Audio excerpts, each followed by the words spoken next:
उत्तर प्रदेश के देवलपुर नाम के गांव के पास से गंगा नदी बहती थी। गांव छोटा था, लेकिन लोगों के दिल बड़े थे।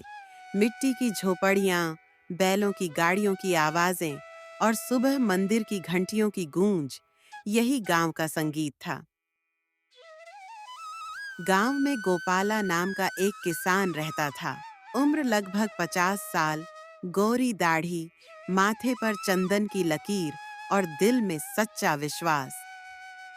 गोपाला का जीवन बहुत सादा था। सुबह सूरज निकलते ही वह अपने खेतों में हल चलाने जाता और शाम को नदी किनारे बैठकर भगवान कृष्ण का नाम जपता। गांव के बच्चे उसे गोपाल काका कहते थे। कोई दुखी होता तो उसके पास जाता और वह बस एक ही बात कहता। बेटा, गंगा सब देखती है, भगवान सुनते हैं, बस विश्वास रखो। एक साल गंगा का पानी बढ़ गया। बारिश लगातार 5 दिन तक होती रही। गांव के खेत डूब गए, घरों में पानी भर गया। लोगों ने अपने घर छोड़ दिए और ऊंचाई पर बने मंदिर में शरण ली। गोपाला ने सबकी मदद की। बुजुर्गों को अपने कंधे पर उठाया, बच्चों को नाव से पार लगाया और जो कुछ अन्न बचा था वो बांट दिया। पत्नी शांति ने कहा। अब हमारे पास कुछ नहीं बचा, तुम भी विश्राम करो। गोपाला मुस्कुराया। शांति, जब तक कोई भूखा है, मैं कैसे चैन से बैठ जाऊं? तीसरे दिन की रात थी। चारों तरफ अंधेरा और गंगा का गर्जन।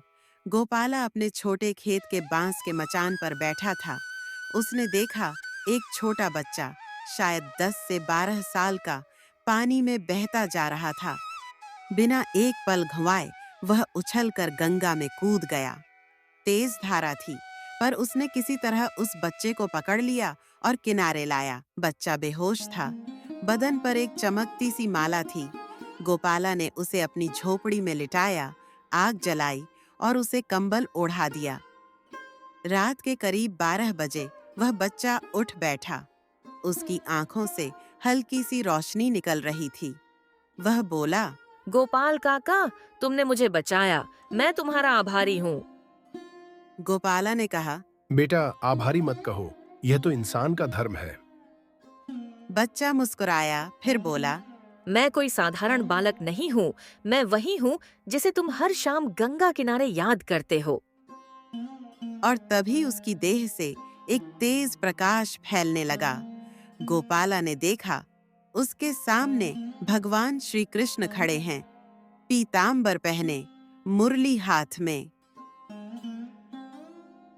गोपाला भाव विभोर हो गया, जमीन पर गिर पड़ा। प्रभु, क्या सच में आप मेरे घर आए हैं? गोपाल, तूने अपने जीवन में जो भलाई की है वह व्यर्थ नहीं गई। तूने किसी की जात नहीं देखी, किसी का धन नहीं देखा, बस हर इंसान में मुझको देखा। यही सच्ची पूजा है। फिर उन्होंने अपना हाथ गोपाला के सिर पर रखा और कहा, तेरे गांव में कभी कोई भूखा नहीं रहेगा। इस नदी के जल से तेरे खेत हमेशा हरे भरे रहेंगे। यह कहकर भगवान गायब हो गए और सुबह जब गोपाला उठा तो उसने देखा कि जहां बाढ़ का पानी था, वहां अब साफ जल बह रहा था। गांव के खेतों में हरियाली छा गई थी। लोग कहते थे, देवलपुर में भगवान खुद आए थे, गोपाला के घर। उस दिन के बाद से गांव में एक मंदिर बना, गोपेश्वर मंदिर। गोपाला साधु बन गया और हर दिन गंगा किनारे बैठकर लोगों को सिखाने लगा कि सच्चा धर्म सेवा में है और भगवान विश्वास में।